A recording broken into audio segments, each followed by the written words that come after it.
In today's video, we're going to be diving into the upcoming pattern, taking a look here at the tropics. We obviously have a system to be tracking out there in the Atlantic, coming from what we call the main development region, which is the area between Africa and the Eastern Caribbean. It is currently located in that area, and it is a code red for development. We're also going to be talking about the overall precipitation and storminess around the nation, and that cooler air that is currently over the eastern states, and talking about kind of when we can expect that to either stick around or come to an end. Just kind of discussing the upcoming overall pattern. Now, it's important to note we uploaded our September forecast yesterday. You could check that out on the top right corner of your screen. We went into full depth of the temperatures, precipitation, and overall thoughts for the entire month, so be sure to check that one out. Let's first off just get into the tropics here. And again, we have a 40% chance of development over the next 2 days, so almost a 50-50 shot, and then a 70% chance of development over the next 7 days, which is going to be a pretty high chance for development.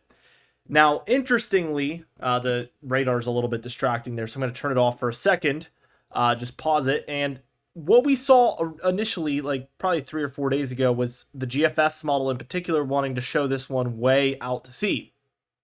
2 days ago, we saw this one heading into more so directly into Bermuda.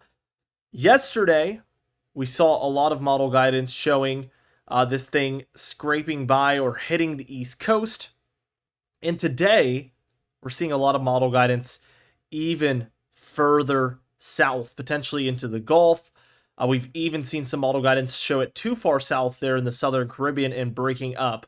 So this is exactly why you see me talk about all possibilities, especially in the medium to long range, basically everything being possible. And this is actual, I mean, obviously it's loosely what I've seen from the model guidance over the past few days, but this is actually what we've seen from the models, this much difference day to day.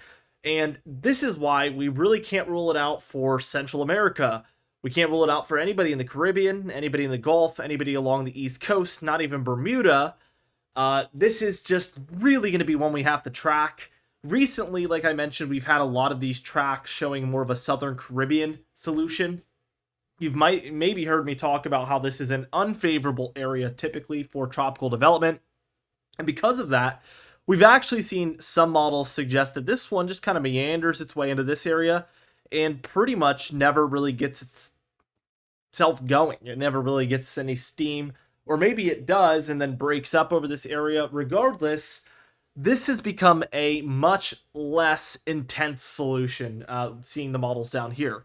They don't always have to trend south, though. We could start to see them creeping a little bit northward again, perhaps showing the Gulf or the Caribbean, or even an extension from that hitting somewhere along the East Coast or just offshore of it. These are all possibilities, and even we cannot rule out an out-to-sea solution still. Even though we're so far from that right now, we still have so many days to go that, again, you've seen what can change in 3 or 4 days. We might see this thing creep right on back. So everything goes, everything's a possibility right now, and I want to play the model guidance because the GFS model, as of now, we see this system in here heading towards kind of the Southern or Eastern Caribbean there, hitting somewhere by Barbados, sticking underneath for the most part Puerto Rico, Dominican Republic, although it's very close. It's this cluster here. You never really see it getting its act together here. It kind of just hangs around, and for the most part heads near the Yucatan Peninsula and into the southern Gulf of Mexico, but never really gets anything going. This is by the 20th.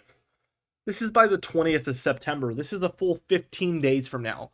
So it really stalls out. It really dissipates, and it never really gets its full act together. That is what we're seeing some of in today's model guidance. So again, we're really watching it, but there's just a whole bunch of possibilities still at this point, and it probably is going to remain that way up until we see something develop, if it even does. Let's go ahead and move into our model guidance, though, over on WeatherBell. And first things first, here's the brand new 6 to 10 day temperature outlook from the National Weather Service, and this goes for September 11th through 15th. We do see this cooler area in the southwest, mostly due to some clouds and storminess in there. Not really a true trough in that area. We included a lot of this in our September forecast, which again you can check out. We see some warmth along the northwest. Also, for the majority of the plains here, we're seeing above normal temperatures for this time frame. And we still expect cooler than normal conditions, especially along the eastern seaboard here. Really seeing that a lot from the model guidance, and that is basically what we're leaning towards for the 10th through 15th time frame overall. Looking at the 8 to 14 day period, we do see a lot more warmth overall from the west coast all the way through the Rockies and into the plains and even bits of the Midwest. But we still lean towards cooler than normal conditions for the eastern seaboard. Again, September forecast went fully into this.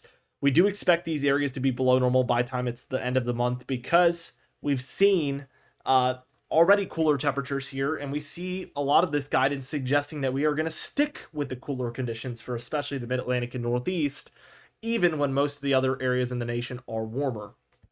Here is the first 5 days of September overall.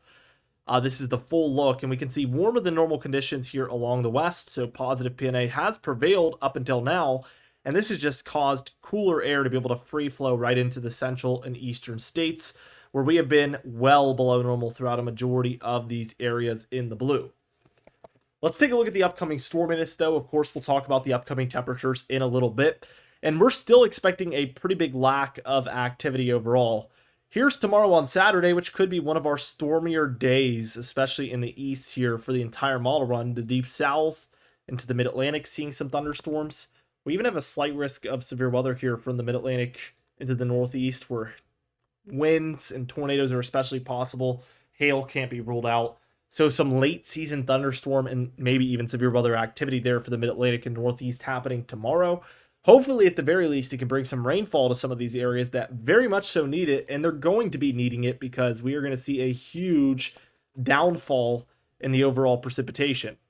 As we move towards Sunday, we're already getting drier along that northeast corner of the nation. Clearly, if you're looking at the red lines, you can tell we have a dramatic ridge and trough pattern, with the ridge being mostly over the west and the trough being mostly over the east. A great way to start NFL Week 1. Cooler than normal conditions. It's going to feel like fall out there on Sunday. Looking towards Monday on the 8th. Again, dry, cooler. A little bit of precipitation for Texas and maybe some states around Florida. Also the Northwest seeing some, but it's very dry. And as I just keep moving it along, this is all the way by the 11th now, we see that the West gets some pretty good activity out there for the Northwest and Four Corner states, but the East remains very dry. We continue to see the Central states flourishing as far as activity, but again, Ohio Valley, Mid-Atlantic, Northeast, pretty minimal as far as activity all the way through the 17th. And even beyond that point, we still haven't seen any by the 20th. So we do get some activity here for the Central states, and it's starting to spread into the Midwest, Great Lakes, Ohio Valley, and Southeast, but still, very huge lack of activity overall. Looking at the total precipitation, again, some of these areas in the Central states actually do quite well. They do see quite a few storms move through, but it struggles to spread eastward, and that's why we get this huge hole where we are seeing little to no precipitation for some of the Southeast, Ohio Valley, Great Lakes, Mid-Atlantic, Northeast. We do get a little bit here along the eastern seaboard, actually, thankfully, but still probably going to end up being below average for many of these areas, even though we see some. And when we look at it, I mean, some of the coastal Mid-Atlantic and Northeast gets spared, but you could tell there's an overall blob in here where we're experiencing mostly pretty far below average precipitation. A lot of the central states doing much better, and even the Northwest here with above average precipitation. They don't expect a lot typically this time of year, but they are seeing some, so it's enough to push them into the above average category. Still just really concerning the lack of activity. Looking at the temperatures on our European model, here's that trough that is moving in, and it is a big one, and it is a severe one. We see the blues are anywhere from 1 to 10 degrees below normal. The greens are 10 to 15 degrees below normal, which we see for many different states. Sunday into Monday, that's the 7th into the 8th.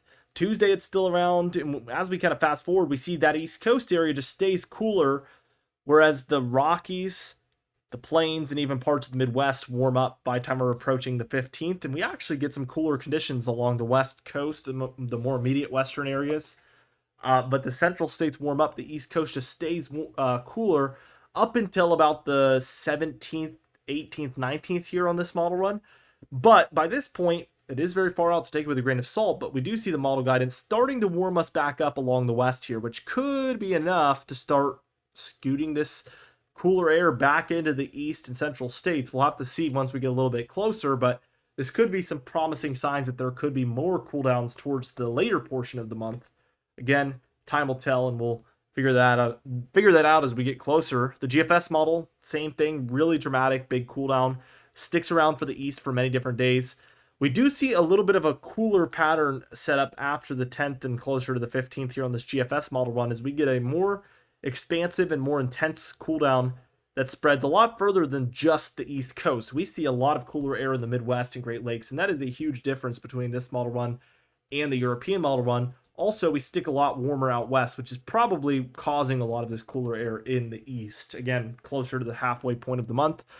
And the East Coast stays cooler all the way towards like the 17th, 18th, 19th, and then it starts to warm up in the east finally, probably due to this cooler air on this model run that does take over for the west, establishing itself as a negative PNA, which does the opposite as the warmer air does in the west, where really it allows the warm air to free flow into the central and eastern states here.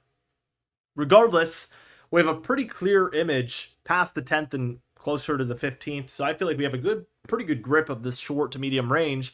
It's just the question marks in the long range, which are always pretty much present. So as we get closer, it will get clearer, but don't be surprised if there's some changes, especially for after that 15th time frame, which we're going to be watching very closely here on the channel. So with all that being said, be sure to subscribe. We upload every single day. You can even hit the bell icon for daily notifications when we upload so you never miss one. Be sure to like the video if you did enjoy it, leave a comment down below, and I'll see you guys in the next video.